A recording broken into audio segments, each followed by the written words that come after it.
Hi everyone, I've been very busy working on my 3 new Japan art books, and today I'll be showing you how I paint a Japanese town at night with paint markers. So I'm going to start by tracing out the roofs of these houses, switching between various blue markers, such as a 1M sky blue marker to a fine tip navy blue, as well as a shock blue marker from Molotow. The reason I do that is because I want the edge of the roof to be defined and more visible for me as well as for later on.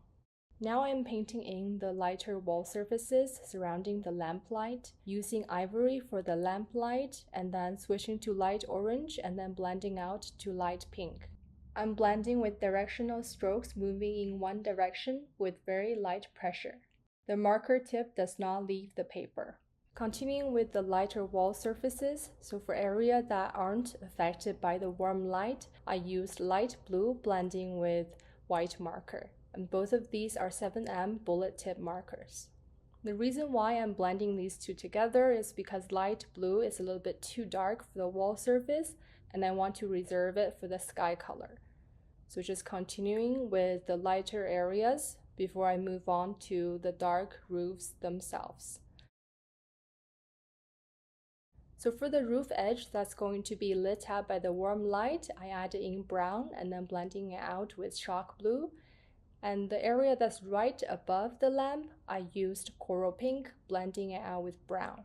For the roofs themselves, because it is reflecting the blue light from the sky, this is Blue Hour, I chose to use shock blue from Molotow. And because my marker is a bit dried up, I switched to a turquoise 8K marker to help me fill in the area a bit easier. I switched to a medium tip sky blue marker for one of the roofs more in the distance. I decided to define some details on the left here which I didn't like, so I will be covering up later. For the lower level of roofs, because it's much more affected by the warm lamplight, I used coral pink and then blending out the coral pink with my medium tip brown marker.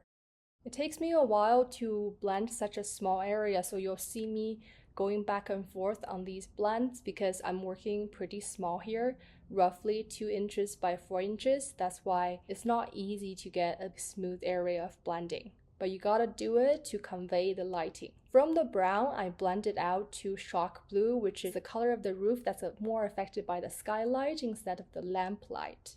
You have to take your time with these blending and then finally use a thinner marker to help refine some of the edges. For the side of the wall that's slightly darker, I used lavender from Posca, mixing it with blue-violet pastel from Molotow. Now I'm covering up that bit of detail that I didn't like because it was way too thin and detailed compared to the rest. And then moving on to adding in the darks. So you can see that I always go from light to dark because it's always easier to cover up lighter area with a darker marker and not vice versa. Of course, you can paint light areas on top of dark areas, but I would only recommend reserving that for adding highlights. I'm going to define the sidewalk first with the 8K turquoise marker and then switching to powder pastel from Molotow for area that's underneath the lamplight. And then for the details on the houses here, I didn't want to be too exact, so I'm going with a very abstract approach, which is laying down some lighter shapes, and then later on I will be overlaying these lighter shapes with navy blue. So just continuing working out the details. On the right side here, we have a little street lamp that's very short and close to the ground. So I'm taking my time, first of all, blending the glow around this light. And I used ivory, light orange, coral pink, and a bit of lavender. While that dries, I go back to working out the details on these houses. Now I'm going in with some darker layers. And then I finish adding in some detail with an extra fine tip marker, and then I switch to navy blue to start adding in the darker shapes. I decided to mix the navy blue up with turquoise marker. This way you can also convey some of the texture of the walls instead of just really flat, boring shapes. Another benefit of overlaying darker colors on top of light is that you can really help define the shapes. I'm slowly working my way to the area of the house that's closer to the lamplight, and when I get there, I switch to warmer colors such as cacao brown. This way I can reinforce that warm light to make it more believable, blending the cacao brown with navy blue. When I'm moving away from that warm light, I will be adding in more chalk blue instead of cacao brown. Again, I'm adding ingredients so that not only does it create a sense of distance, it also just doesn't look as boring. Towards that lower street light, I wanted that glow to affect the background colors as well. I'm taking a lot of time to blend the light orange into coral pink, into brown, and then into the navy blue and chalk blue of the houses behind. So I defined some more roof details, and then for the side of the street that's more of a foreground, I added in brown first and then blending navy blue into it so that there's a bit of a rim light created by that street light. With the medium tip marker, when you're careful, you can still create pretty sharp edges. Towards the bottom, you can see in the reference that the side of the street as well as the bottom of the house is a bit more affected by that warm light, so I used brown and violet, blending it into the navy blue. I'm reworking the sidewalk on the left side here, making sure that my blend from powder pastel to lavender is a bit better. And now onto the sky. I'm using an extra fine tip light blue marker to first trace out the edge of the sky that's touching the roofs before I use a bigger, thicker marker to fill in the actual sky. Note that I am only filling in the bottom area of the sky. For the top of the sky, I used sky blue to first adding an area of sky blue paint and then switching to my 7M light blue marker to blend out the sky blue paint.